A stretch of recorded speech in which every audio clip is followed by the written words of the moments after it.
కేటీఆర్ సార్కు ఏసీబీ అధికారులు నోటీసులు ఇచ్చిరట.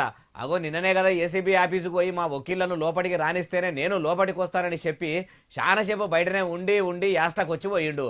అయినా కూడా మళ్ళా నోటీసులు పంపిర్రా అంటే పంపిర్రట. మరి ఇప్పుడు ఎవలను ఎంట పెట్టుకోబోతున్నాడో ఏం కథనో చూద్దాం పారి.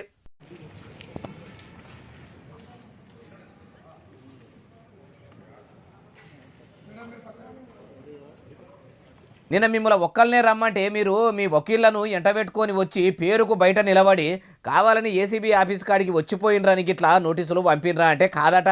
అసలైతే నిన్న ఏసీబీ విచారణకు రమ్మనంటే లాయర్లతో వచ్చిండని ఈ నెల 9 తారీఖు నాడు తప్పకుండా విచారణకు హాజరు కావాలని చెప్పేందుకు పంపిర్రట. అయ్యా ఏసీబీ అధికారులారా, కేటీఆర్ సార్ విచారణకు రమ్మంటే చిత్ర విచిత్రమైన ఏషాలు వేస్తున్నట్టున్నాడు. విచారణకు రాకుండా మళ్ళా డుమ్మా కొట్టేందుకు మళ్ళేమన్నా కొత్త కమాలు కడుతుండా. మరి ఈ తేప నోటీసులు కూడా కేటీఆర్ సారు ఆయన లాయర్లను ఎంట పెట్టుకొని రావచ్చునో లేకుంటే ఎవ్వరు ఆయన ఎంట రావద్దు ఒక్కడే రావాలని గిట్లా కండిషన్లు రాసిర్రా.